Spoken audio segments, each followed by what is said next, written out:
ঠেলাঠেলি করে লাভ নাই বাপ, ঠেলাঠেলি করে। সুন্নি ওয়াহাবি, এটা সুন্নি এটাও গালি না, ওয়াহাবি এটাও গালি না, দুটোটাই দোয়া। সুন্নি মানে রাসূলুল্লাহ সাল্লাল্লাহু আলাইহি সাল্লামকে অনুসরণকারী, ওয়াহাবি মানে যে আল্লাহ তাআলাকে মহব্বতকারী। ওয়াহাবি মানে আল্লাহওয়ালা, সুন্নি মানে নবীওয়ালা। খালাস, তো একজন মুসলমান আমরা নবীওয়ালাও হওয়া চাই, আল্লাহওয়ালাও হওয়া চাই। কথা বুঝেন না? চলেন মিলেমিশে আমরা সবাই আল্লাহকেও ভালোবাসি, রসুলকেও ভালোবাসি, সাল্লাল্লাহু আলাইহি ওয়াসাল্লাম, নবীকেও ভালোবাসি, সবাই ভালোবাসি, সবাই ভালোবাসি। অতএব ধাক্কাধাক্কি করে লাভ, ঠেলাঠেলি করে লাভ, ঠেলাঠেলি করে আগায় না।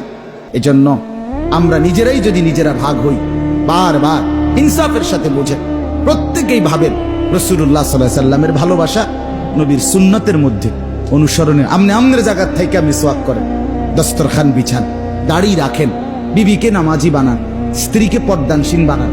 আমনে আমনের ফিরের কাছে থেকেই আমনের ঘরের থেকে টেলিভিশনের আওয়াজ বন্ধ করেন, কোরআন শরীফ সহি শুদ্ধ করেন, জিকির করেন।